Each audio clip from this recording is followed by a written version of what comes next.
Welcome to 5 Dubs by MDDC Press. I'm your host, Rebecca Snyder, the Executive Director of the Maryland, Delaware, and DC Press Association, which represents news media in our region. 5 Dubs focuses on the who, what, when, where, and why of local news media. We'll talk with the journalists about the stories behind the news. You can find more information about our guests in the show notes or on our website, www.5-dubs.com.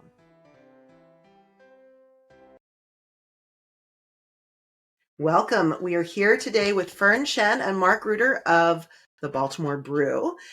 So welcome to both of you. Thanks for joining us. Oh, we are happy to be here. It's a cool idea that you have to do this, so we're thrilled. Well, you know, the Press Association is sort of the chief cheerleader of the news media industry, and I think it's so important to share the work that our members are doing. And the Brew, tell us a little bit about sort of what the Baltimore Brew covers and sort of what the idea was and how it started. Yeah, well, we've been around for 14 years. I remember when we were the newcomers on the block, but yeah, 14 years. And, we're independent. We are locally focused. We're about accountability. We have daily content, all original. We really focus on Baltimore City, somewhat on the county, but, we really maintain that local focus. And that kind of the idea in the beginning was really, as we saw the media landscape changing so much, newspapers going away, newspapers downsizing, and a real sort of loss of institutional memory and kind of classic journalism. We're both longtime reporters ourselves. I was at the Washington Post, Mark was at the Baltimore Sun, and we're ready to sort of do our bit and step in and report things that, might not otherwise get covered. Well, and you have a great track record on reporting things that others might not have covered or reporting them first. And we were talking before we started to record about sort of your use of primary sources and the way that you are able to dig into that data and documents. Like, for instance, most recently you broke the divorce motion or filing of Marilyn Mosby, the former Baltimore City State's attorney. So tell us a little bit about how your sort of shoe leather reporting kind of shows up in your work and why that's important. Yeah, that's a good example, which Mark should talk about, because it's a combination of old-fashioned shoe leather, having the sources and the connections to kind of know something is happening, and then going and getting those documents and relying on them. So yeah, why don't you tell a little bit? Yeah, maybe one of our secrets, not to give them all out, is that yes, we do a lot of document research, but really it's all predicated on developing and having a real network of sources and talking to them, knowing people. I mean, we both have been around for a long time, and that's where, for example, the Mosby story, it was a source that in the courthouse that got me the initial tip on that, and to be able to get the actual document was then easy enough to do, and we were able to get it within an hour and a half or so when it was filed, so we were right on top of the game. Many of our other stories originate from tips we get from the public, calls we get, emails we get from public officials, particularly in the bureaucracy, sometimes from private contractors, sometimes from ex-government officials that we've known through the years. And we really actively do that. And that really is where we get a lot of our ideas and then pursue that.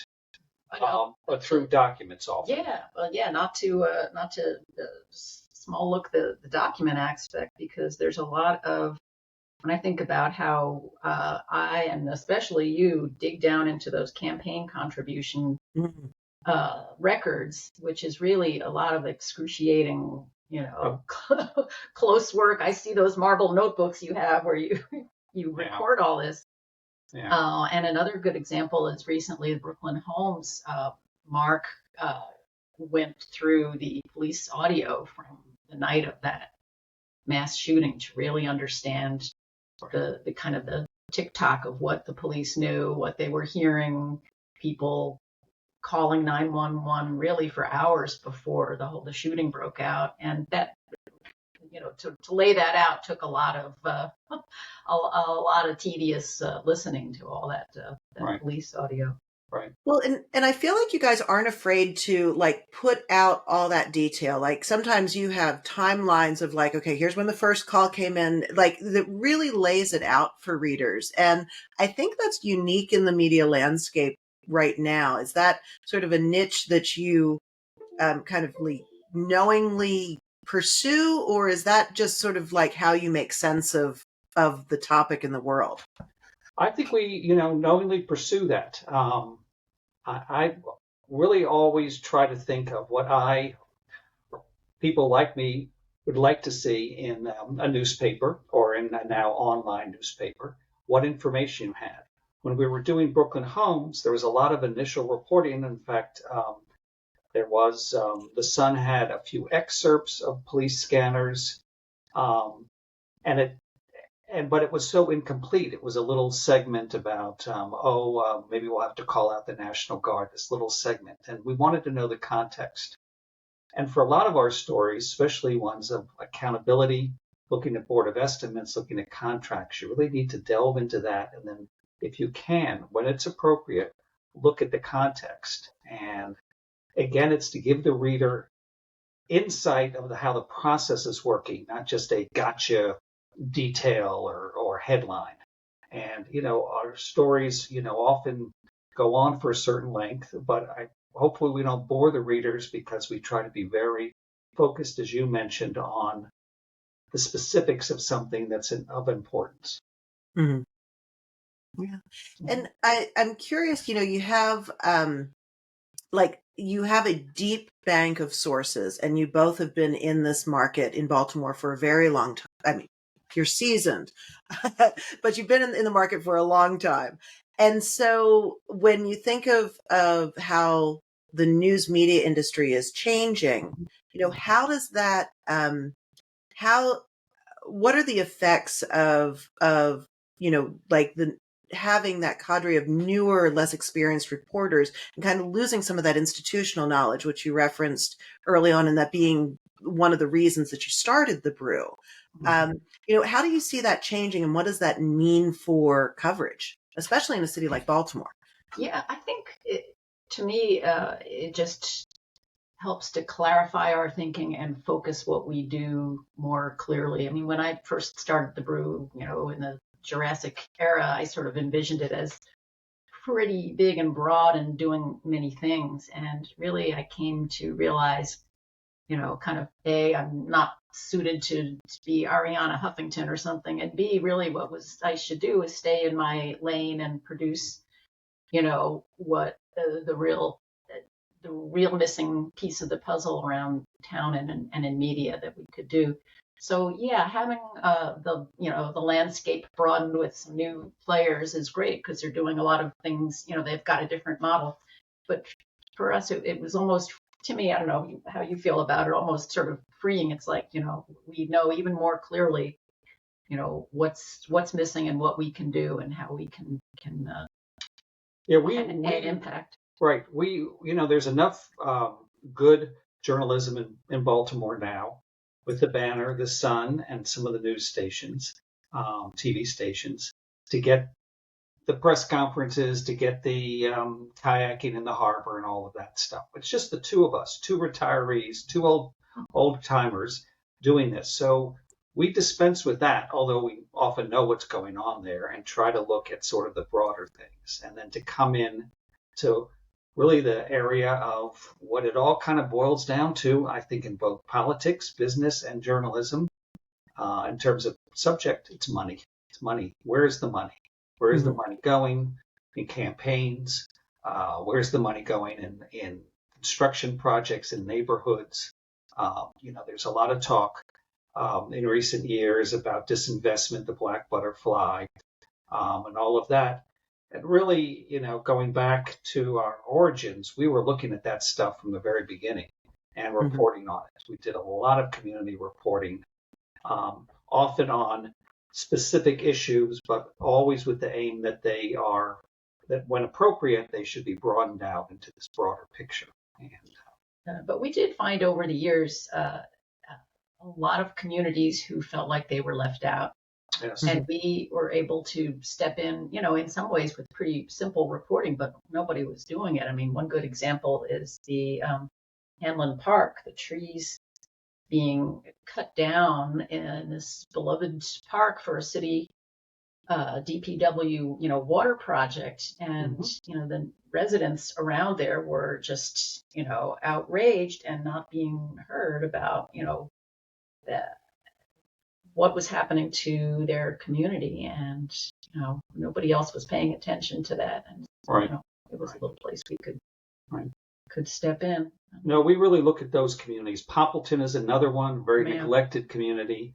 I think that there's been, in the last year, more coverage of Poppleton than probably in the last 30 or 40 years.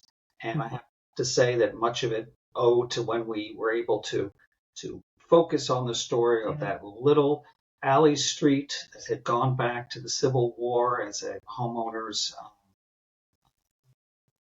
housing for free blacks, and how that was coming under attack. They survived the drug epidemics of the 90s, only to come right up against very badly mishandled city urban renewal and a out-of-town developer who was not getting any work done. But between the two of them, they were tearing down this old black community. And the residents were mad about it, and we were able to focus on those colorfully painted houses, and it brought a lot of attention, brought the attention to the mayor, certainly, and to others.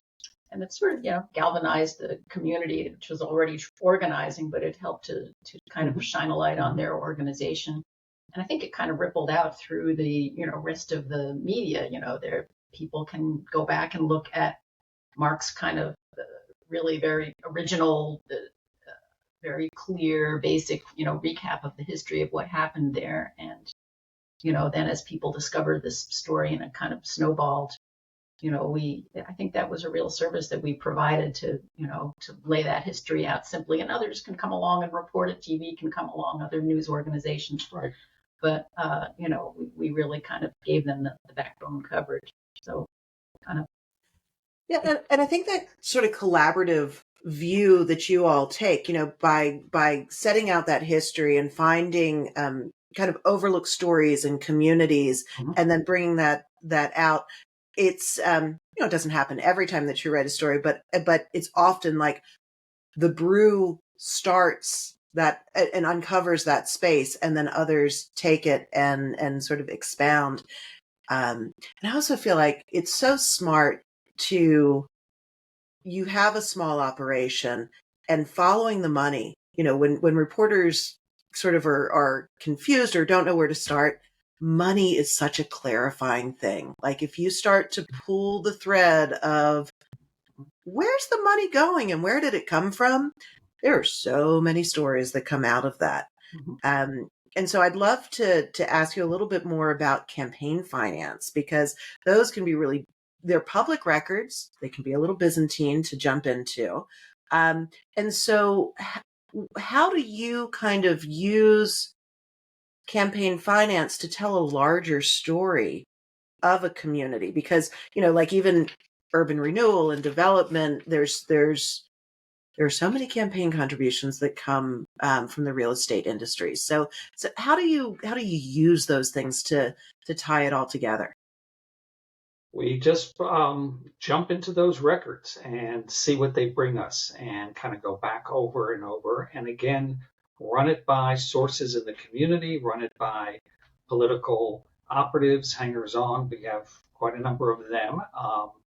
interestingly enough, I'm pleased to say, we have sources in the community and in these other domains that, really want to talk to us. And we've, I think, built up a reputation that they know that we're going to handle their material well, accurately. We don't pull any punch, but then we don't engage in any sort of, gossip or other stuff. It's factually based. But a lot of this is on our coverage of Marilyn Mosby. It began out of kind of curiosity about some of her campaign, and then the surprise discovery, which we broke, which has had ripple effects right to the federal indictment of her, of these private companies she set up after she won her second term in office. And that was just from going through the records. Had an intern at that time who actually got some of that first information. And then looking at that, usually, people operate, people of power in the same way. Then we start looking at other campaign records, and then we start knowing more and more about the history of individuals. So we broke the story that got one of the Best in Show about that Marilyn Mosby got campaign contributions from her grandfather, Preston Thompson, who had died 7 years earlier. And that was there, but putting that together, putting the names together, the addresses, and then the inappropriate nature of it, they conceded that we were right and claimed that the check was written by the widow, and that the treasurer in the campaign had mistakenly put it his name instead of the wife's name. Now, under state law, you have to have the proper name of the person on your checks and on your receipts that you supply to the state. So that wasn't a very good argument. And then we found other things of the use by Marilyn Mosby's husband, who's a high-level city council president, using his powers of attorney or claimed powers of attorney to get a loan from Harbor Bank when the grandfather had died and the power of attorney had terminated. So it was an illegal use of the POA. And so that was gotten not from any sources, but just going through these different records and seeing what they bring and kind of thinking over what it is and then asking people the significance of it. There's many, many stories that we pursue pretty actively and they don't come to fruition. Other stories come 6-9 months later. I put them in my little notebooks, and they sometimes come in handy.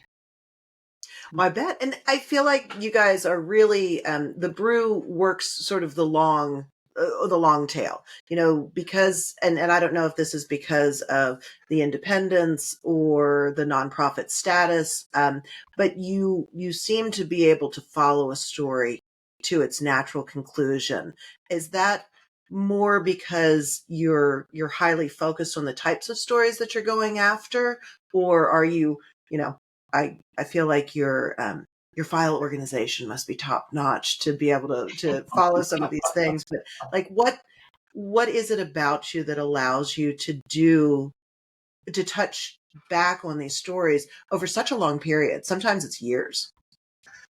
I don't know. I guess just doggedness and stubbornness and our personal, ferreted out, focus on things. Anal personalities. I guess. And there's, it's the blessing and curse of having a small, I guess really blessing of a small operation. There's no boss who's going to say, I think we've done that enough, or you're not going to get any readers on that one, possibly against all good sense. We just, get our dander up about this or that and pursue it. Right. And hopefully our, instincts, serve us well as we do that. And, our readers seem to respond to it. Sometimes they even asked recently, they said, what about following up on such and such? Right.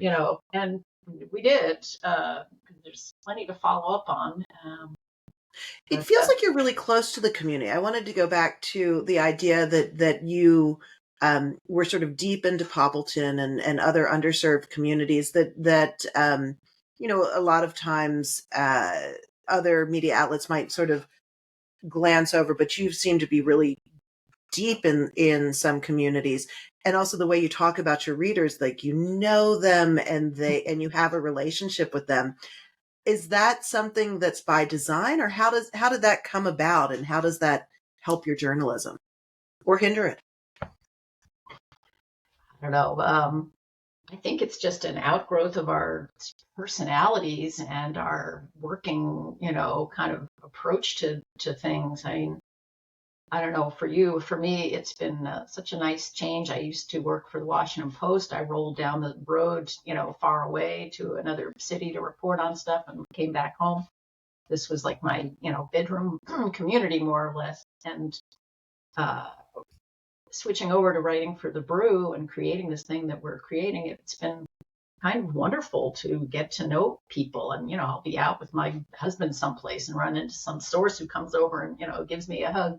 That's really very satisfying. And it's just kind of our nature. And you, in addition to reporting on all these people, you also, lived for a time, you have personal roots in Baltimore City. So you go back. And, I worked for the Sun years ago. So, I worked in Annapolis. So I go back. But I think, I don't know, maybe you can expand on this here. But well, we have, really great, loyal people. This week I got 2 calls from one gentleman who helped me with the story of this pipe that was leaking from a railroad bridge over North Avenue that was just gushing out water. We found out that was gushing water for approximately 12 months running. Oh my gosh. And the city or no one did anything about it. It was the railroads really are not regulated by the city. And this gentleman told me about that. He spends a lot of time going to different parts of the community. He knows a lot. And then he 2 days ago called back and said that a story that we had done about poor maintenance and overgrown property, that the landlord doing that and following our story had done. He said, great work. And he was a really happy guy. It was nice to get that. And then a few hours later, I got a call from a person down in Turner Station near Dundalk, where we had written stories 10 years ago about pollution issues. I had earlier written a book about Sparrows Point and knew Turner Station community pretty well. And they invited me to a meeting and about some of their discussions and wanted us to come there. And that was really a very intimate meeting with a lot of people in the community where a lot of stuff went on that was completely different than any formal press conference or anything. We got into the real heart, and we were also going around before the meeting looking at various parts of the community. Gave me a real sense of the situation down there and will inform my reporting when I do it over the time. This is something that will take a little while to do, get some of the background and stuff. It involves pollution and a lot of little complicated things, dredging and stuff. Mm-hmm. So that's something for a story that will be coming out in the next couple of weeks. Terrific. I think another thing behind all this is people know how independent we are. Mm. There's a lot of Team A, Team B, Team C, old alliances, party connections, loyalties, and all that stuff. And we really are very much, we aren't really touched by that. We really go by what's the story and what's important, what do people need to know. And so when people bring us these stories, they know we are going to, earnestly, sincerely pursue them and not, have our judgment clouded by how it's always been done or, what the inside crowd says, that we're really just purely about the journalism and people appreciate that. Mm-hmm. So I think that's why they come to us. It's why we have, such good sources in the community. We have a reputation for, mm-hmm. It's a small town in some ways. And, right. We are willing to, I don't know, just a kind of an odd one I thought back to. Somebody called me up. She was really upset about a Baltimore Magazine's Bribed issue was completely white. There were no, it was it was a few years ago, but I went out to the Giant and bought a copy. Whoa, she's really right. How could this be in a majority black city? Mm-hmm. And that's, this is another news organization or media organization in the city. It's sort of embarrassing to raise, but, she came to us because we knew we would go, well, this is worth raising. So, we have that reputation for, playing it straight and being, willing to take a hard look. Mm-hmm. Well, and I think that's a critical component of your reputation, that you're looking for the unvarnished truth. You're willing to put in the hard work and the sort of the analysis over the long term to make sure stories come to light. And I mean, it's obvious that you care about the community and that you're in it for the long haul. And I think that makes a huge difference when we're talking about building trust with communities, doing good journalism, and looking ahead. So as we wind up, what's next for the brew? I know you can't talk about all the great stories that you're working on, but it sounds like pollution in Turner Station is bubbling up. Are there any other things that you're looking at more deeply? Oh boy. Well, there's quite a bit. There'll be a lot of. We're going to be focusing our attention, obviously, on the city elections coming up, the primary next May with the Democratic, which is a key one. We will be looking at city elections, by and large, not through the funnel of campaign announcements, declarations, campaign events, but through, again, the money. It's going to be shaping up to be an interesting campaign. There's a lot of, as there tends to always be in Baltimore, and probably everywhere, a lot of background maneuvering, a lot of different factions that are trying to set up blocks of money. And again, to win a campaign in Baltimore, money is so important because the population often votes for people they know their names of, incumbents and others. And there's a lot of people who are very carefully, consultants and everything. There's an entire infrastructure there. So we're going to try, where opportunity presents, to focus in on that, tell the reader what's behind that material. And again, most of the candidates' public positions, they're all Democrats because Republicans don't win. It is all pretty much the same. Promises we'll look back at the promises of some of the incumbents. That will be another factor, and see how that's turned out in the 4 years they held office. So we'll be doing a lot of work on the campaign, but in that kind of special focus.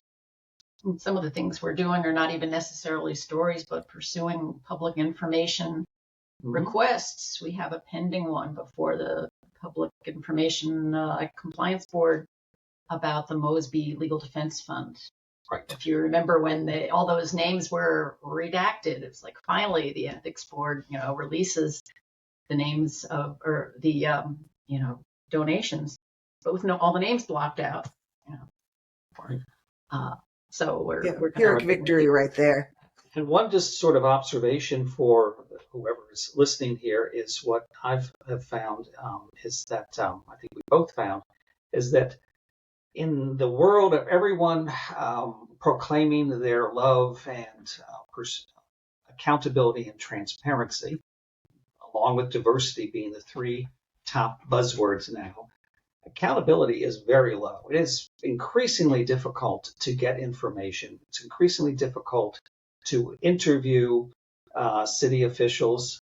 A lot of stuff and a lot of stuff going into the other media is being channeled through various blinders and eyes. And so we're kind of concerned on that and going to actively pursue these PIA requests and others because it is not easy getting information for us, for other media, and very importantly to the public.